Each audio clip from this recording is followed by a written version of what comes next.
Good morning. A verse from the Atma Bodha by Shankaracharya. You know, it is called Advaita Vedanta, but it has beautiful images also and verses in it. Only 68 verses, so this is number 66. First is chanting and then going into the meaning.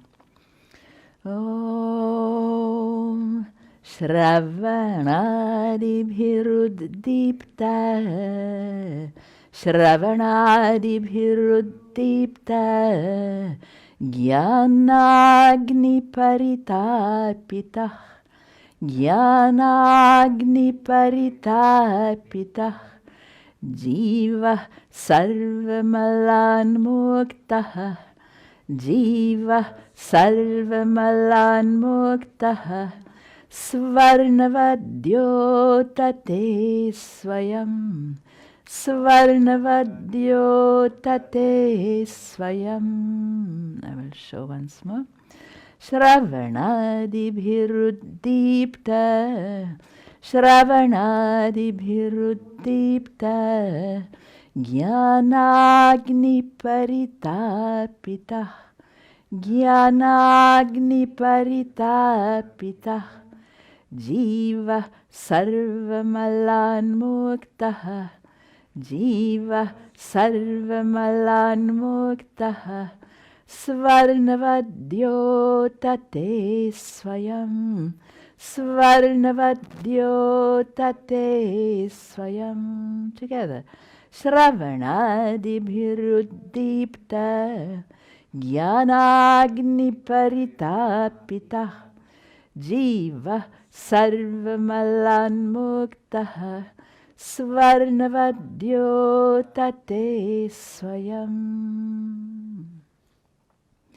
Shravanadibhiruddipta Shravanadibhiruddipta Jnanagni paritapitah Jnanagni paritapitah Jiva sarvamalan muktah Jiva sarvamalan muktah Svarnavadyo tate swayam Svarnavadyo tate swayam.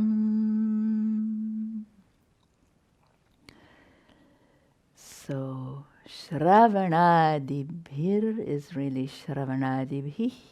It is called a sandhi. It indicates through something, via Shravana Adi. Shravana means hearing, listening to, from Shru, to hear. Adi means beginning with, but it means through hearing, etc. And there is a series of 4 processes that are well known here in Vedanta. Shravana is the first. You hear about, let's say, this miraculous self, the Atman, about the Jivatman and the Paramatman, the self, the individual self and the supreme self, the teachings, in other words, of the Vedas and the Vedanta. First you hear or you read. Hearing and reading is on the same level. Hearing directly from a experienced teacher, if you're fortunate enough, and reading. Anybody reads anything, anywhere. Nowadays online, you're surrounded by all kinds of teachings too. So, through hearing, and the second step after hearing would be you have to think about it. What does it mean to you? Shravana is first, then manana. Man is to think, to reflect upon, going back and forth. It must make some sense to you, otherwise don't believe it anyway. Then comes nididhyasanam. Instead of just saying dhyana, it is a derivative of dhyana, meditation. Nididhyasana is deep and maybe repeated meditation, not just once. Hearing and reading about it, you like it? does it make sense? Thinking logically, etc. Then, okay, it is safe to meditate on it. Then you have to meditate on it beyond the language. Nididhyasanam. Ni is a prefix. And then, sakshatkara, direct experience, the ultimate direct experience. It says you are one with the source, with the absolute. You're not the body or the mind or the ego. You are one with that. That is, when that is directly experienced, that is the end of the journey. It starts by becoming curious. You heard something. It sounds quite miraculous.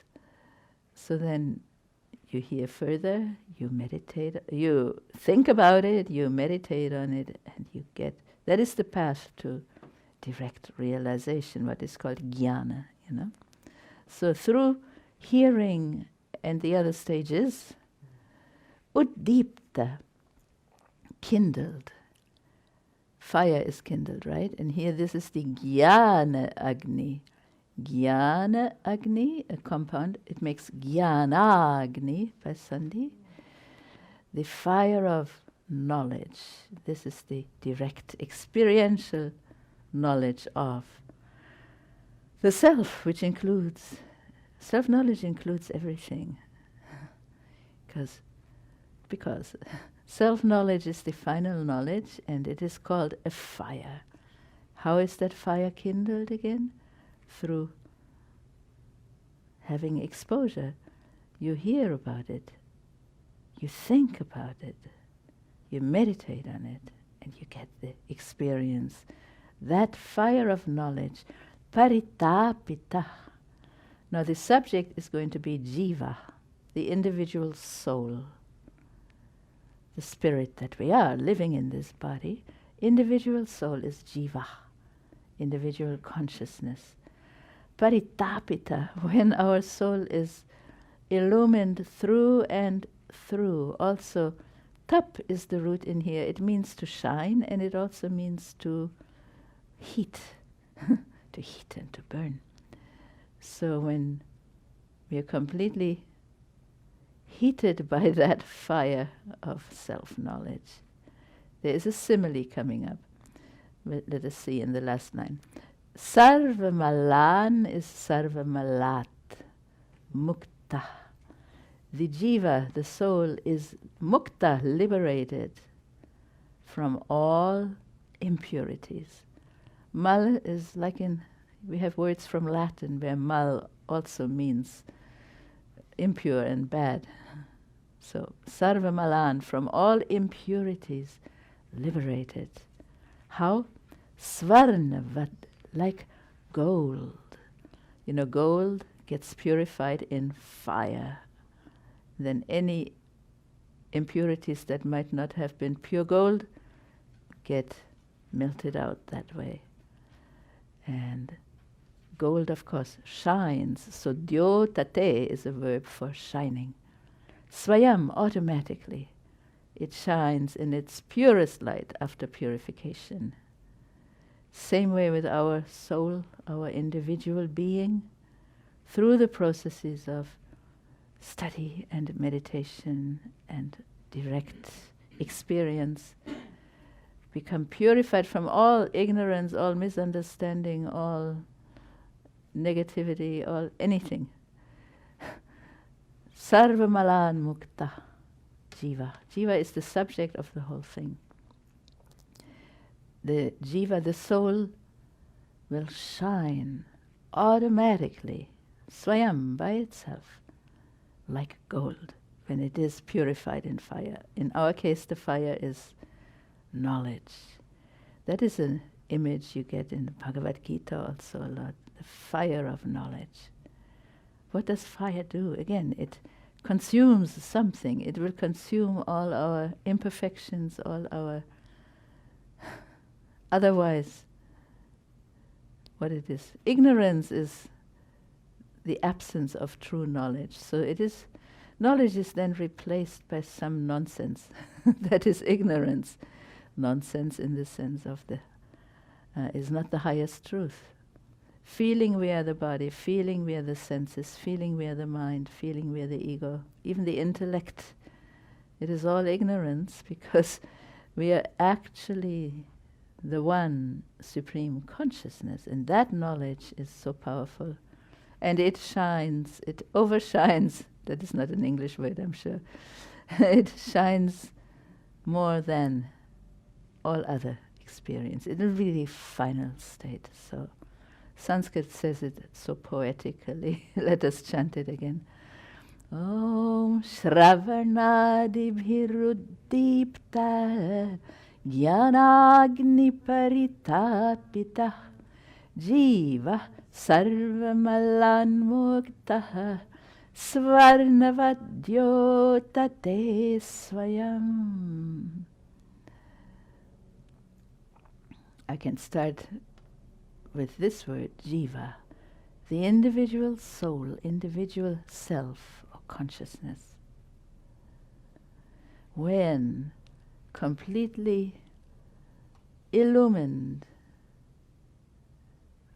by the fire of knowledge kindled through hearing and meditating and studying and practicing of that, that soul is liberated from all impurities and shines automatically like gold. Gold is a material, so spiritual shining is even beyond that. But a simile is used, something known to point to something as yet unknown. It'll be like that at least. Gold is the shiniest metal we feel. It's lovely. So the soul has that quality. But impurities, many karmas from lifetimes, lifetimes of past experiences, those karmas make it shine less, not so much. So therefore, Svarnavadyotate Swayam, it will automatically shine when the karmas are removed. Let us chant it last time, one more time. Om Shravanadibhiruddipta Jnanagni Paritapita Jiva Sarvamalanmukta Svarnavadyotate Swayam Svarnavadyotate Swayam. Om Shanti, Shanti, Shanti. Om.